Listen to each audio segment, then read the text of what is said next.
మా తమ్ముడు గెల్లు శ్రీనివాసు అదే విధంగా తమ్ముడితోని కొంతమంది విద్యార్థి సోదరులు మరి నా మీద ఎవడో అడ్డంగా గిట్లనే ఈ స్లాటర్ హౌస్ ఓడు అడ్డంగా ఇష్టం ఉన్నట్టు పెడితే నేను ఎక్కడో ఉన్న వేరే దేశంలో నాకు తెలియని కూడా తెలియదు ఆడ ఏం పెట్టి నేను చూడడం కూడా చూడలే చూసి నెత్తి కూడా ఖరాబ్ చేసుకోలే వీళ్ళు చూసిండ్రు ఆవేశపడ్డరు పోయి కొద్దిగా నిరసన చెప్పింది నిరసన చెప్తే వీళ్ళని తీసుకుపోయి జైల్లో పెట్టాలి అర్జెంటుగా అని చెప్పి కోషిష్ చేసింది సరే మన టీఆర్ఎస్ లీగల్ సెల్ ఉన్నది బ్రహ్మాండంగా పనిచేస్తున్నది ఏ ఒక్కలను కూడా జైల్లోకి పోనీయకుండా ఆ రోజు మొత్తం అందరినీ కూడా కాపాడే ప్రయత్నం బలంగా చేసింది అయితే ఎంత ఘోరం అంటే సరే గెల్లుసీని జైలుకు పోలేదు ఒక నలుగురు తమ్ముళ్ళు జైలుకు పోయినరు వాళ్ళు పాపం కొంత ఇబ్బంది పడ్డారు 15-16 రోజులు కానీ వాళ్ళని కూడా మన లీగల్ సెల్లే బయటికి తెచ్చింది ఎంత ఘోరంగా ఉన్నది తెలంగాణలో పోలీస్ వ్యవస్థ అంటే గెల్లు శ్రీనివాస్ ఇక్కడ అరెస్ట్ అయి పోలీస్ స్టేషన్లో ఉన్నాడు ఆయన ఇంటికి పోలీసు వాళ్ళు పోతారు ఆయన భార్య శ్వేత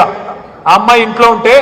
ఆ అమ్మాయిని పోయి ఫోన్ ఇవ్వండి నేను సెర్చ్ చేస్తున్నామన్నారు ఆ అమ్మాయి కూడా చదువుకున్న అమ్మాయి కాబట్టి నిలదీసింది